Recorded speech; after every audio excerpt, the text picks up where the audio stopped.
This morning, the strike continues as nearly 50,000 dock workers are walking off the job. Operations at ports across our nation have now come to a halt, including some here in Hampton Roads. And this comes as the International Longshoremen's Association and the United States Maritime Alliance battle for a compromise. Jeremiah Beatty joins us live at Norfolk International Terminal this morning. Jeremiah, we've been seeing people take to the picket lines here for the last 24 hours. What are you seeing this morning?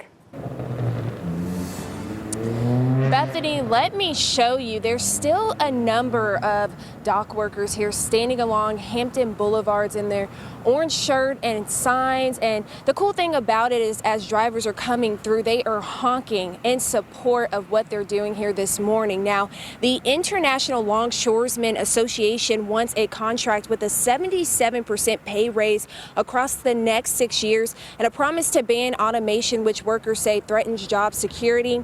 On the other hand, the ILA has offered dock workers a 50% raise over 6 years, and there have been reports that Alliance leadership is considering changing the wage increase to 61.5%, but the union says it is not taking anything below their initial offer. This strike, if it continues for several weeks, could affect the supply chain and cause shortages and higher prices.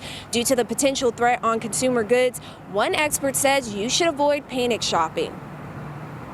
But if you want to stockpile, don't run out there like there's going to be a hurricane tomorrow morning and stockpile. I would only buy a marginal amount because I think it's going to be resolved. The strike's going to be resolved quicker than people think.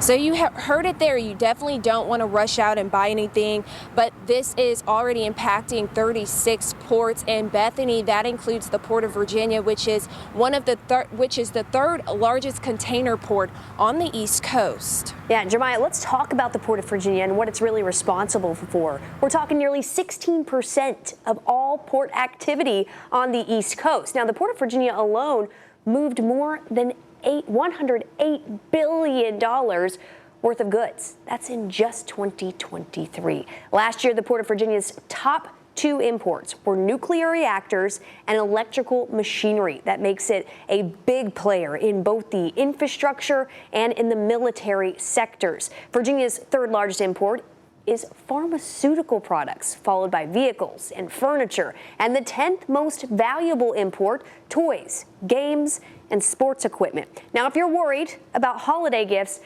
don't panic. There is some good news here. The Associated Press reports that most holiday retail goods have already arrived from overseas, but even with contingency plans, shoppers could start to feel a pinch if this strike goes on for more than a month.